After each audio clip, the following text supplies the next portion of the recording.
السلام علیکم سامعین محترم، جانکاری انفارمیٹو میں آپ کو خوش آمدید کہتے ہیں۔ ناظرین محترم، آج جو ٹاپک ہمارا موضوع بحث ہے وہ قارون سے متعلق ہے کہ کس طرح قارون رب کے احکامات کا منکر ہوا اور کس طرح وہ اپنے انجام کو پہنچا۔ لیکن انفارمیشن کے اس دلچسپ اور منفرد سفر کے آغاز سے قبل اگر آپ ہمارے اس چینل پر نئے ہیں تو ہمارے اس چینل کو لائک کیجئے، سبسکرائب کیجئے اور بیل آئیکن پہ جا کر گھنٹی کے بٹن کو کلک کیجئے تاکہ ہماری ہر آنے والی لیٹسٹ اپڈیٹ آپ تک بآسانی پہنچتی رہے۔ ناظرین محترم، قارون حضرت موسیٰ کے چچا یسہیر کا بیٹا تھا، بہت ہی شکیل اور خوبصورت آدمی، اس لیے لوگ اس کے حسن و جمال سے متاثر ہو کر اس کو منور کہا کرتے تھے۔ اس کے ساتھ ساتھ اس کا یہ بھی کمال تھا کہ وہ بنی اسرائیل میں تورات کا بہت بڑا عالم اور بہت ہی ملنسار با اخلاق انسان تھا اور لوگ اس کا بہت ادب و احترام کرتے، لیکن بے شمار دولت کے ہاتھ آتے ہی اس کے حالات میں ایک دم تغیر پیدا ہو گیا اور سامری کی طرح منافق ہو کر حضرت موسیٰ کا بہت بڑا دشمن ہو گیا اور اعلیٰ درجے کا متکبر اور مغرور ہو گیا۔ جب زکوٰۃ کا حکم نازل ہوا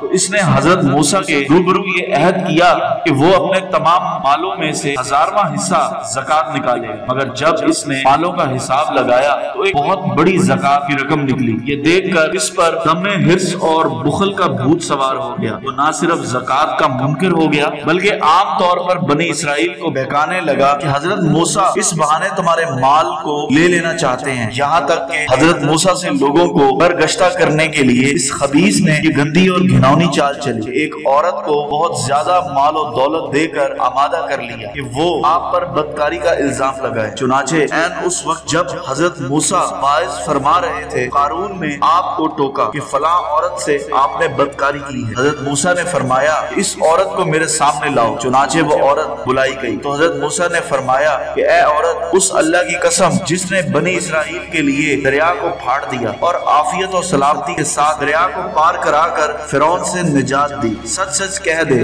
کیا واقعہ ہے۔ حضرت موسیٰ کے جلال سے عورت سہم کر کانپنے لگی اور اس نے مجمع عام میں صاف صاف کہہ دیا کہ اے اللہ کے نبی، مجھ کو قارون نے کثیر دولت دے کر آپ پر بہتان لگانے کے لیے آمادہ کیا ہے۔ اس وقت حضرت موسیٰ آپ دیدہ ہو کر سجدہ شکر میں گر پڑے اور بحالت سجدہ آپ نے یہ دعا مانگی کہ یا اللہ، قارون پر اپنا قہر و غضب نازل فرما دے۔ پھر آپ نے مجمع سے فرمایا کہ جو قارون کا ساتھی ہو وہ قارون کے ساتھ ٹھہرا رہے، جو میرا ساتھی ہو وہ قارون سے جدا ہو جائے۔ چنانچہ تو خبیثوں کے سوا تمام بنی اسرائیل قارون سے الگ ہو گئے۔ پھر حضرت موسیٰ نے زمین کو حکم دیا کہ اے زمین، تو اس کو پکڑ لے، تو قارون ایک دم گھٹنوں تک زمین میں دھس گیا۔ پھر آپ نے دوبارہ زمین سے بھی فرمایا تو وہ کمر تک زمین میں دھس گیا۔ یہ دیکھ کر قارون رونے اور بلبلانے لگا اور قرابت اور رشتہ داری کا واسطہ دینے لگا، مگر آپ نے کوئی التفات نہ فرمایا، یہاں تک کہ وہ بالکل زمین میں دھس گیا۔ دو منحوس آدمی جو قارون کے ساتھی ہوئے تھے لوگوں سے کہنے لگے کہ حضرت موسیٰ نے قارون کو اس لیے دھنسا دیا ہے تاکہ قارون کے مکان اور اس کے خزانوں پر خود قبضہ کر لے۔ آپ نے اللہ سے دعا مانگی کہ قارون کا مکان اور خزانہ بھی زمین میں دھنس جائے۔ چنانچہ قارون کا مکان جو سونے کا تھا، اس کا سارا خزانہ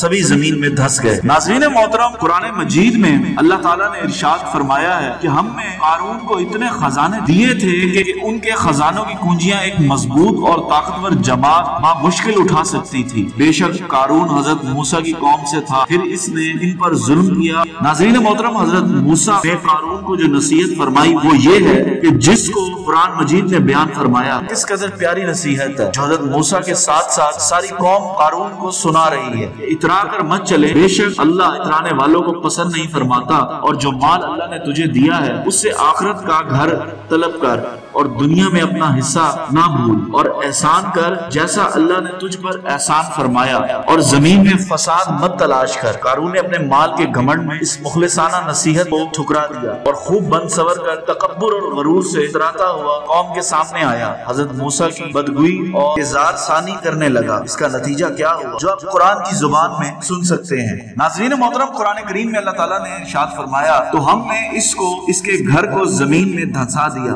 اس کے پاس کوئی جماعت نہ تھی اللہ کے عذاب سے بچانے میں اس کی مدد کرتی اور وہ بدلہ نہ لے سکا۔ ناظرین محترم، یہ عبرتناک واقعہ ہمیں یہ درس دیتا ہے کہ اللہ تعالیٰ مال و دولت عطا فرمائے تو اس فرض کو لازمی جانیں کہ اپنے اموال کو زکوٰۃ ادا کرنی ہے، اور اپنے مال و دولت پر غرور و تکبر نہ کیجیے، کیونکہ اللہ ہی دولت دیتا ہے اور جب چاہتا ہے پل بھر میں دولت چھین بھی لیتا ہے۔ ناظرین محترم، یہ تھا ہمارا آج کا انٹرسٹنگ ٹاپک۔ امید کرتے ہیں آپ کو پسند آیا ہوگا۔ انشاءاللہ ایک نئی ویڈیو کے ساتھ بہت جلد آپ کی خدمت میں حاضر ہوں گے۔ اللہ تعالیٰ ہم سب کو قرآن و سنت پر چلنے کی توفیق عطا فرمائے، اور اللہ تعالیٰ آپ کا، ہمارا سب کا حامی و ناصر و نگہبان۔